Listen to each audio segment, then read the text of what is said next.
Book 2, Digital Literacy. Chapter 1, Introduction to Digital Literacy. IFLA, International Federation of Library Associations and Institutions, advocates digital literacy as a driver for development and as an alternative to censorship, and calls for a broad definition, ranging from basic digital skills to coding and critical thinking. It also stresses that collaboration with schools, economic actors, and civil society will help to achieve a sustainable and successful information society. Nowadays, information technologies have been introduced into the different spheres of people's lives. ICTs, information and communication technologies, are an important part of today's society, and their use shapes and influences people's behavior patterns in their daily lives. For this reason, we must identify the characteristics that define this new society and the appropriations made by individuals, because it is only on the basis of this knowledge that we can reflect on their impact on aspects as different as values, customs, social relations, or economic development, to name but a few, and see, therefore, what literacy needs arise from these contexts and the risks of exclusion that they may give rise to. Among all the changes brought about by the introduction of information and communication technologies, we are interested in highlighting some which, due to their impact, seem to us to be particularly important, and which describe the different appropriations of ICTs by individuals. New models of social and cultural relations based on a network society. Communication tools, mobile telephony, email, video conferencing, chats, etc., facilitate interaction between people regardless of geographical or temporal circumstances. This ease of communication and access to information fosters relations between different communities, and therefore interculturality. Forms of leisure, in this context, also take on new dimensions. We think, for example, of the concept of cyberculture. Let us reflect for a moment on how the way we communicate and relate to friends and family has changed since the introduction of mobile telephony or electronic mail. New ways of organizing and conceiving work.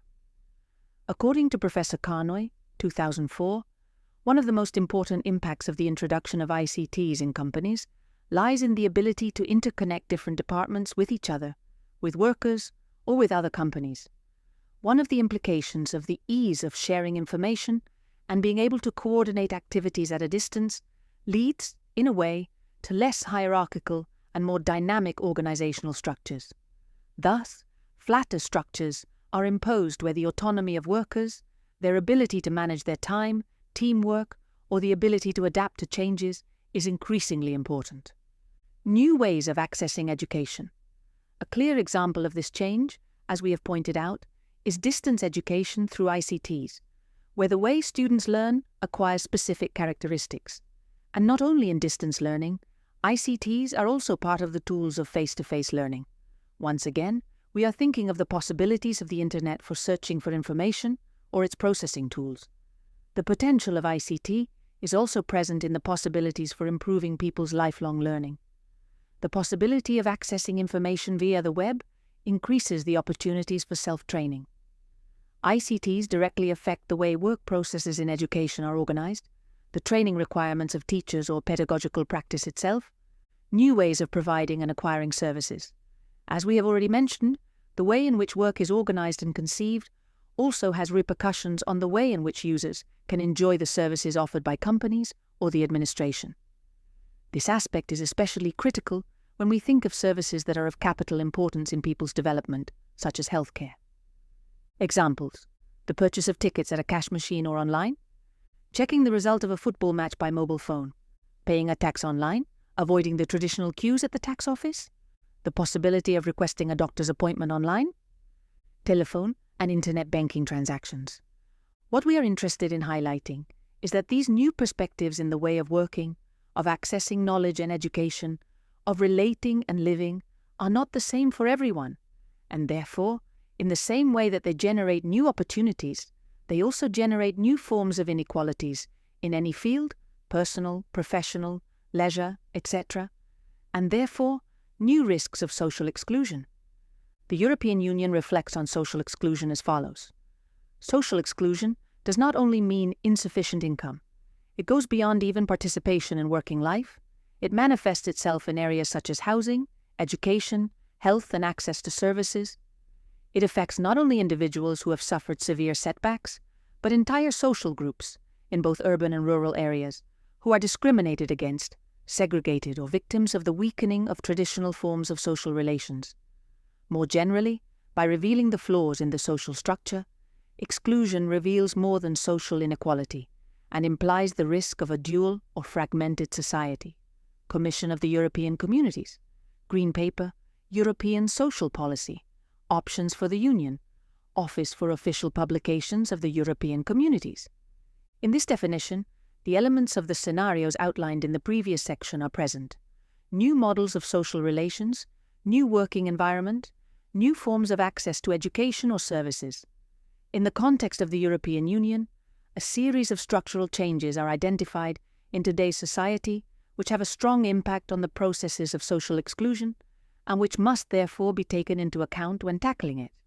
These changes, some of which have already been noted, can be summarized as follows. Impact of changes in the labor market as a consequence of economic changes brought about by the knowledge society and globalization. Impact of ICTs, increase in the life expectancy of the population, and consequently, in the demand for health services. Impact of increasing immigration and growing ethnic diversity. Changes in family structures. Incorporation of women into the labor market and equal opportunities for men and women to access employment.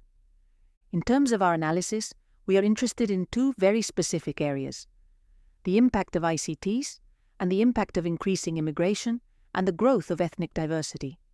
It should be recalled that the emergence of ICTs in society can affect different spheres of people's daily lives, from their most basic education to access to health services, including the possibilities offered by e-government. Mastering ICTs can therefore mean full access to all the opportunities that can improve people's quality of life and their chances of development. The discussion on exclusion and inclusion in the information society seems to be inspired by a certain technological determinism, in which the main element of analysis is the divide between those who have access to ICTs and those who do not. This is why, when talking about digital exclusion, the term digital divide is often associated with it, a concept that the OECD defines as follows: the inequality that exists between geographic areas or individuals of different socioeconomic levels in terms of their opportunities to access information and communication technologies, and also to use the internet. The divide or digital divide begins to emerge between haves and have-nots in terms of access to those new technologies represented by the personal computer and the internet.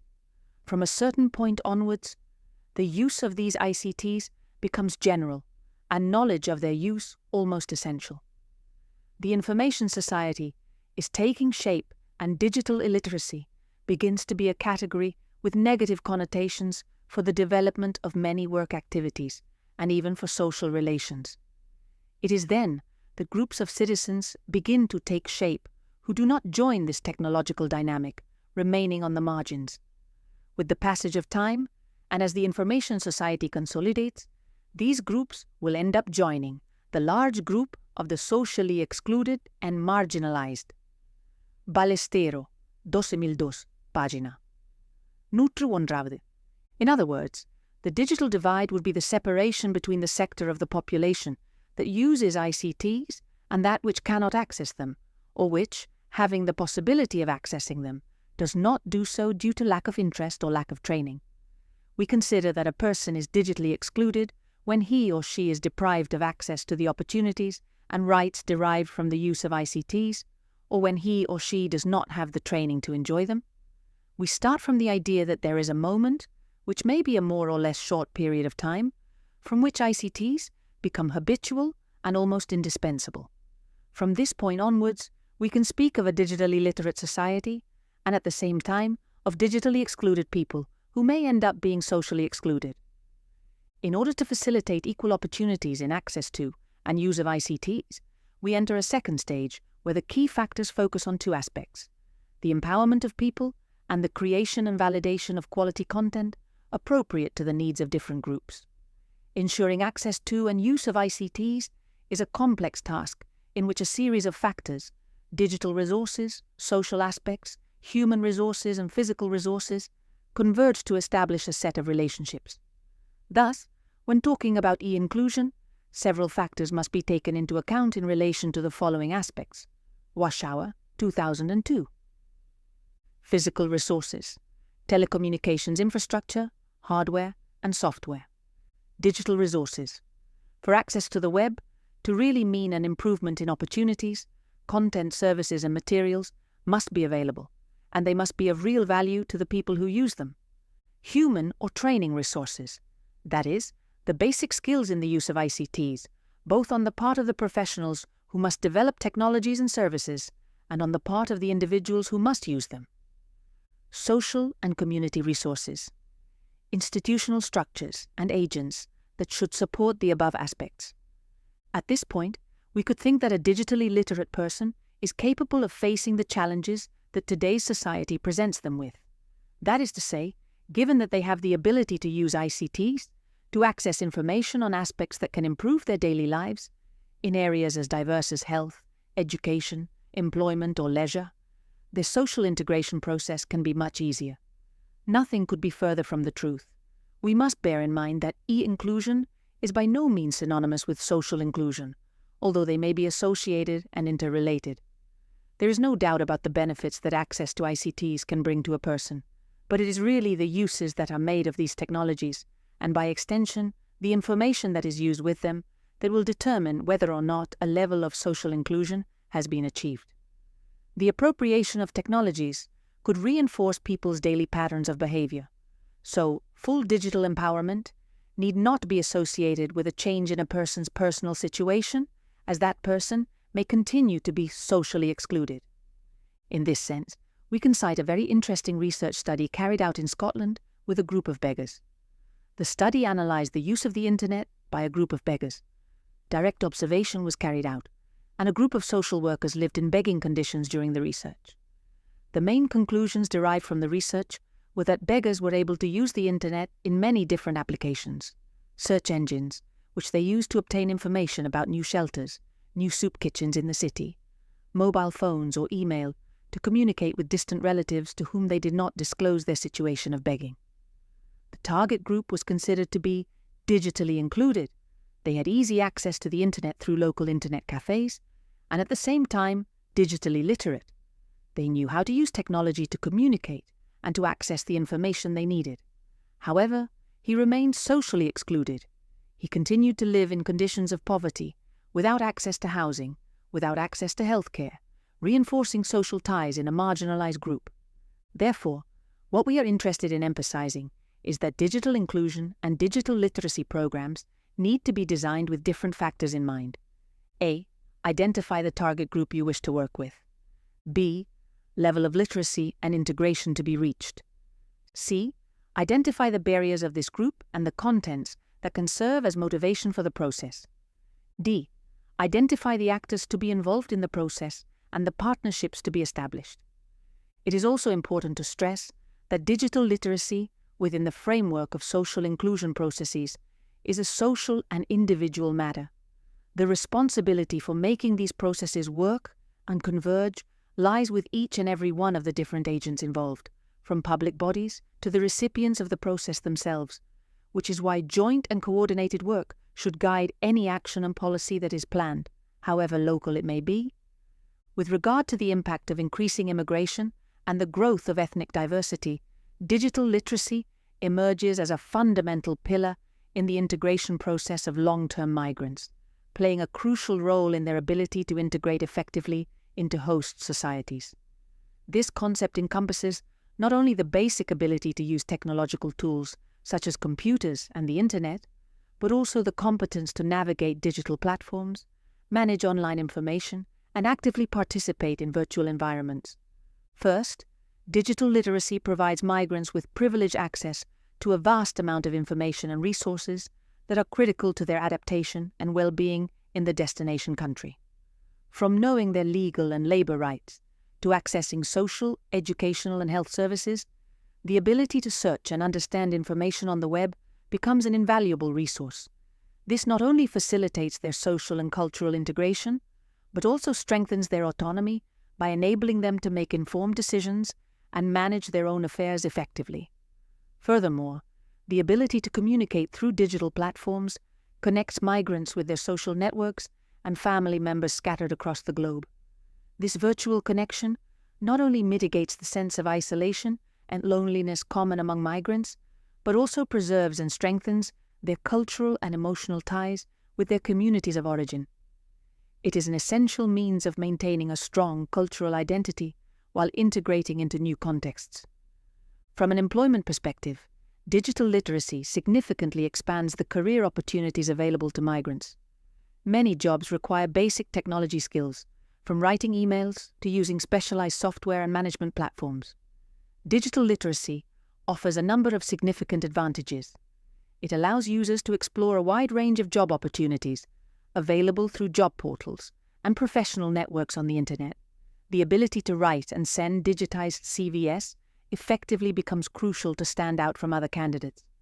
In addition, familiarity with digital communication tools such as email and video conferencing facilitates interaction with potential employers and the efficient management of remote recruitment processes. Mastering these skills not only improves their employability, but can also open doors to more advanced and better paid careers, thus contributing to their economic and social stability. Digital literacy also fosters continuous and adaptive learning, which is essential in a technologically changing environment. Migrants who possess these skills are better prepared to face future challenges and take advantage of new educational and employment opportunities that may arise. This promotes not only their personal development, but also their ability to actively contribute to the economic and social development of their host communities. In addition, mastering digital tools facilitates migrants' civic and cultural participation in their new communities. It allows them to access cultural events, community activities, and educational resources more efficiently, thus promoting their integration and enriching the cultural diversity of the environment in which they reside. Digital literacy represents much more than mere technical competence. It is an integral component for the success and integration of long-term migrants in modern societies. By equipping them with technological knowledge and skills, they are empowered to navigate effectively in an increasingly digitized world, thus fostering their active participation and positive contribution to the global community. Online education platforms represent an increasingly popular option for the acquisition of knowledge and skills. Digital literacy plays a crucial role in the democratization of knowledge and learning. Online education platforms offer accessible and flexible learning opportunities for people from all backgrounds and socioeconomic levels. Online courses not only allow access to quality academic content, but also foster skills such as critical thinking, virtual collaboration, and problem solving, which are essential competencies in today's digital society. The ability to navigate and actively participate in virtual learning environments enhances the educational experience and prepares students to meet the challenges of the modern labor market. Digital literacy promotes self-direction and self-initiative in the educational and professional process. Individuals can search for relevant information, research new trends and technologies, and keep up with the changing demands of their respective fields of interest.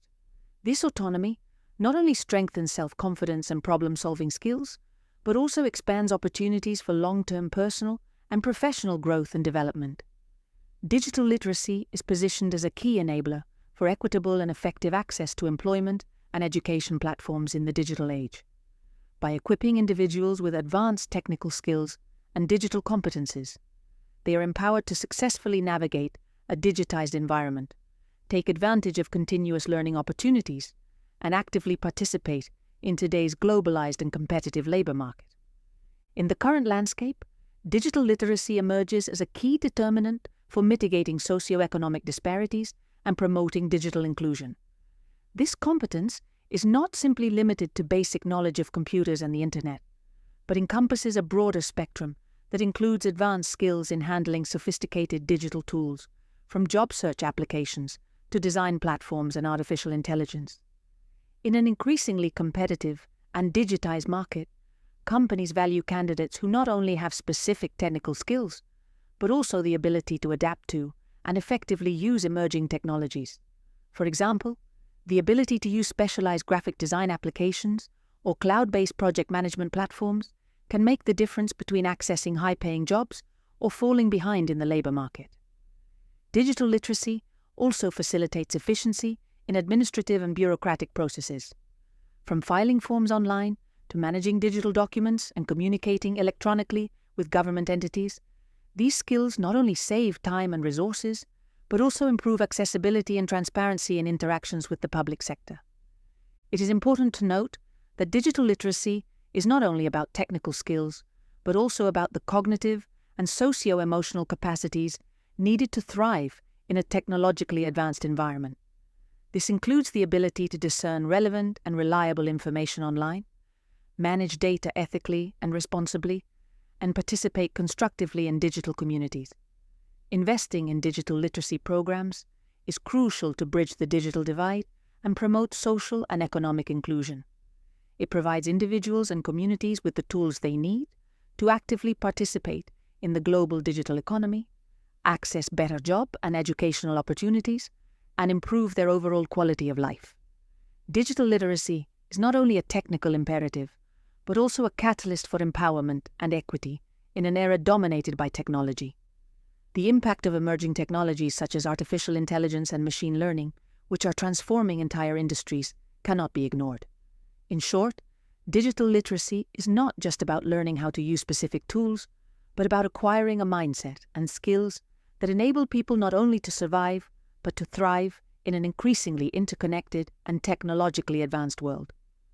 But for this, as we have already mentioned, programs with specific objectives must be designed for each group of people, because it is not the same to digitally literate elderly people in a village in Spain, as it is for a group of long-term migrants who come from an underdeveloped country and want to work and create a new life. In this respect, public libraries should take on a training role and develop training programs to train the community in those basic digital skills that enable a solvent, participatory, and creative use in the information society. More and more of our lives take place online. Everything from keeping in touch with family to doing our tax returns is done online. The confidence to use it and the skills to make the most of digital technologies are increasingly essential for personal fulfillment and community participation. Public libraries have helped their users to learn, create, and participate. Just as basic literacy has enabled people to make the most of printed material, digital literacy is enabling them to make the most of digital tools to improve their lives. People at risk of exclusion, the immigrant community, or war refugees can find in the public library endless resources, training classes, manuals, etc., that can facilitate their access to information and culture so that they are not left behind and can adapt as well as possible to their host countries. More and more libraries are offering free digital literacy workshops where they teach how to create an email account, create an online CV, carry out bureaucratic procedures, etc. The public library is a space that should not be forgotten when facing the challenges of overcoming the digital divide. Throughout this book, we will explain in detail how digital and technology skills can bridge the digital divide and promote social and economic inclusion in diverse communities around the world, enabling people to access information, services, and opportunities found online, participate in the digital economy through e-commerce, and access health and government services more efficiently. In the workplace, digital skills expand employment opportunities by qualifying individuals for a wide range of jobs that require technological skills.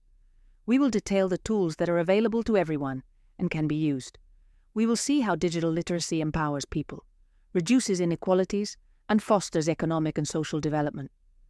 While this is a fact, we must also be aware that digital literacy does not always go hand in hand with social inclusion. Certain host societies maintain very severe oppressions, extreme racism, sexism, xenophobia, etc. This can lead to digitally literate migrants who are highly qualified to contribute to their new community being discriminated against because of their origin, ethnicity, or skin color. We value the importance of digital literacy, but digital literacy alone is not enough to overcome difficult situations in many countries where migrants face appalling discrimination.